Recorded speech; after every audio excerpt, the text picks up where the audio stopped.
أعوذ بالله من الشيطان الرجيم بسم الله الرحمن الرحيم رب اشرح لي صدري ويسر لي أمري واحلل عقدة من لساني يفقهوا قولي۔ محترم سامعین و ناظرین، آج درس قرآن کے حوالے سے سورہ صف کی آیات نمبر 149 سے شروع کریں گے۔ انشاءاللہ تعالی کوشش کریں گے کہ 157 تک آیاتوں کا ترجمہ اور مختصر مفہوم آپ کے سامنے پیش کریں گے۔ آئیے آیات 149۔ فَاسْتَفْتِهِمْ أَلِرَبِّكَ الْبَنَاتُ وَلَهُمُ الْبَنُونَ، ان سے پوچھو تو کیا بھلا تمہارے پروردگار کے لیے تو بیٹیاں اور ان کے لیے بیٹے۔ ایک بار پھر ترجمہ، ان سے پوچھو تو کیا بھلا تمہارے پروردگار کے لیے تو بیٹیاں اور ان کے لیے بیٹے۔ ام خلقنا الملائکۃ اناثا وهم شاہدون، یا ہم نے فرشتوں کو عورتیں بنایا اور وہ اس وقت موجود تھے، یا ہم نے فرشتوں کو عورتیں بنایا اور وہ اس وقت موجود تھے۔ الا انہم من افکہم لیقولون، دیکھو یا خبردار کہ یہ اپنی جھوٹ بنائی ہوئی بات کہتے ہیں۔ دیکھو کہ یہ اپنی جھوٹ بنائی ہوئی بات کہتے ہیں۔ ولد اللہ وانہم لکاذبون، کہ خدا کے اولاد ہے، کچھ شک نہیں یہ جھوٹ ہیں۔ کہ خدا کے لیے اولاد ہے، کچھ شک نہیں یہ جھوٹے ہیں۔ اصطفى البنات علی البنین، کیا اس نے بیٹوں کی نسبت بیٹیوں کو پسند کیا ہے؟ کیا اس نے بیٹوں کی نسبت بیٹیوں کو پسند کیا ہے؟ ما لکم کیف تحکمون، تم کیسے لوگ ہو، کس طرح کا فیصلہ کرتے ہو؟ تم کیسے لوگ ہو، کس طرح کا فیصلہ کرتے ہو؟ افلا تذکرون، بھلا تم غور کیوں نہیں کرتے؟ بھلا تم غور کیوں نہیں کرتے؟ ام لکم سلطان مبین، یا تمہارے پاس کوئی صریح دلیل ہے؟ یا تمہارے پاس کوئی صریح دلیل ہے؟ فَأْتُوا بِكِتَابِكُمْ إِن كُنتُمْ صَادِقِينَ، اگر تم سچے ہو تو اپنی کتاب پیش کرو۔ اگر تم سچے ہو تو اپنی کتاب پیش کرو۔ یہ تو ان آیات کا بامحاورہ ترجمہ ہے۔ اب ان آیات کے سلسلے میں مختصر مفہوم ذہن میں رکھیے۔ سابقہ آیاتوں کے اندر انبیاء علیہ السلام کے واقعات نصیحت و عبرت کے لیے بیان کیے گئے تھے۔ اب پھر توحید کے اثبات اور شرک کے ابطال کا اصل مضمون بیان کیا جا رہا ہے، اور یہاں شرک کی ایک خاص قسم کا بیان ہے۔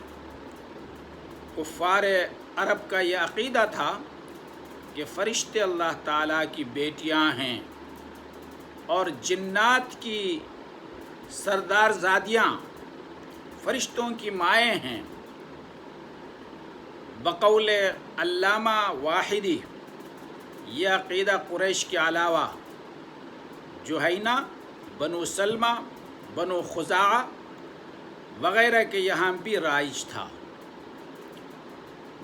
فاستفتہم سے لے کر آیات 157 ان کنتم صادقین تک، ان آیاتوں میں کفار عرب کے اس عقیدے کی تردید کے لیے دلائل پیش کیے گئے ہیں، جن کا خلاصہ یہ ہے کہ اول تو تمہارا یہ عقیدہ خود تمہارے عرف اور رسم و رواج کے لحاظ سے بالکل غلط ہے، اس لیے کہ تم بیٹیوں کو باعث عار سمجھتے ہو۔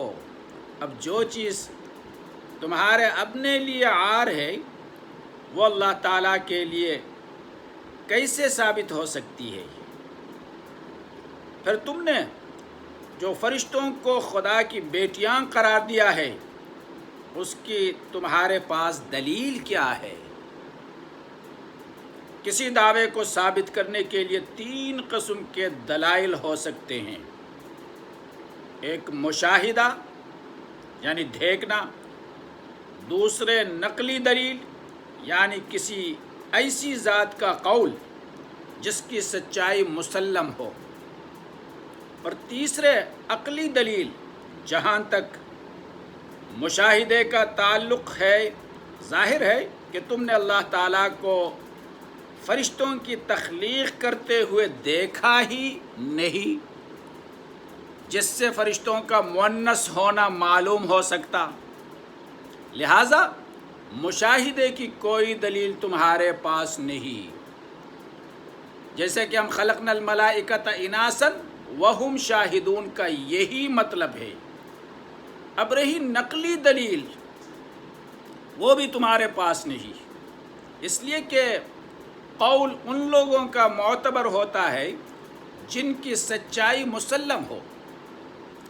اس کے برخلاف جو لوگ اس عقیدے کے قائل ہیں وہ جھوٹے لوگ ہیں، ان کی بات کوئی حجت دلیل نہیں ہو سکتی۔ الا انہم من افکہم لیقولون کا یہی مطلب ہے۔ رہی عقلی دلیل، سو وہ بھی تمہارے تائید نہیں کرتی، عقل بھی تمہارے بات کی تائید نہیں کرتی، اس لیے کہ خود تمہارے خیال کے مطابق بیٹیاں بیٹوں کے مقابلے میں کم رتبہ رکھتی ہیں۔ اب جو ذات تمام کائنات سے افضل و اعلیٰ ہے وہ اپنے لیے کم رتبہ والی چیز کو کیسے پسند کر سکتی ہے؟ اصطفى البنات علی البنین کا یہی مطلب ہے۔ اب صرف ایک ہی صورت رہ جاتی ہے کہ تمہارے پاس کوئی آسمانی کتاب آئی ہو اور اس میں بذریعہ وحی تمہیں اس عقیدے کی تعلیم دی گئی ہو، سو اگر ایسا ہے تو دکھاؤ وحی اور وہ کتاب کہاں ہے؟ ام لکم سلطان مبین فأتوا بکتابکم ان کنتم صادقین کا یہی مفہوم ہے۔ ان آیاتوں سے معلوم ہوا جو لوگ ہٹ درمی پر تلے ہوئے ہوں ان کو الزامی جواب دینا زیادہ مناسب ہوتا ہے۔ الزامی جواب کا مطلب یہ ہوتا ہے کہ ان کے دعوے کو خود انہی کے کسی دوسرے نظریے کے ذریعے باطل کیا جائے۔ اس میں یہ ضروری نہیں ہوتا کہ دوسرا نظریہ ہمیں بھی تسلیم ہے، بلکہ بسا اوقات وہ دوسرا نظریہ بھی غلط ہوتا ہے، لیکن مخالف کو سمجھانے کے لیے اس سے کام لیا جاتا ہے۔ یہاں باری تعالیٰ نے ان کے عقیدے کی تردید کے لیے خود انہی کے اس نظریے کو استعمال فرمایا ہے کہ بیٹیوں کا وجود باعث عار ہے۔